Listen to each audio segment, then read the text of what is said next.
everybody plays a game in our heads. What would I do if I were a billionaire? What would you do if you had $4.3 billion to spend on Nashville? Now remember, it's not going to be $4.3 billion.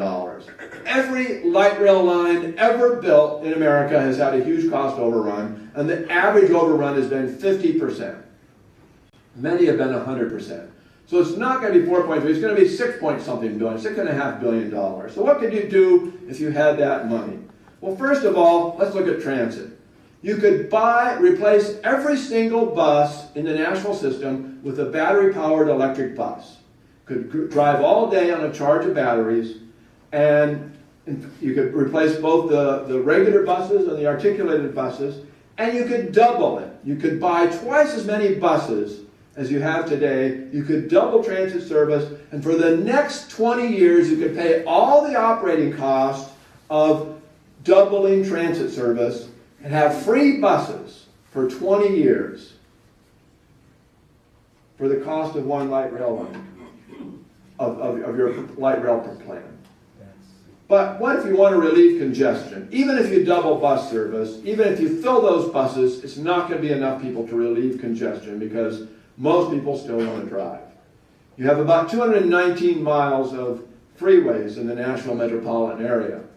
That means you could, for the cost of light rail, you could add 2 new lanes to every single freeway. But what if you were concerned, instead of worrying about transportation, you're concerned about other things like education?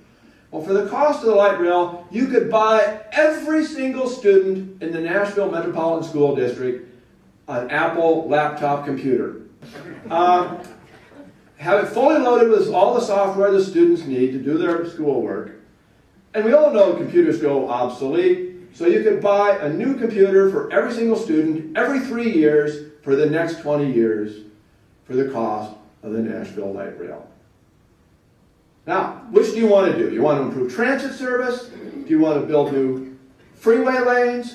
Do you want to buy laptops for every student? You don't have to decide. You can do all of them for the cost of the Nashville light rail. 29.9 miles of Nashville light rail. You could build 400 lane miles of freeway. You could double bus service, have free bus service for 20 years, and have new laptop computers for every single student in Nashville Metropolitan School District for every 3 years for 20 years for the cost of 29.9 miles of light rail. That's how stupid this light rail plan is, and I hope you'll be able to convey that to your friends.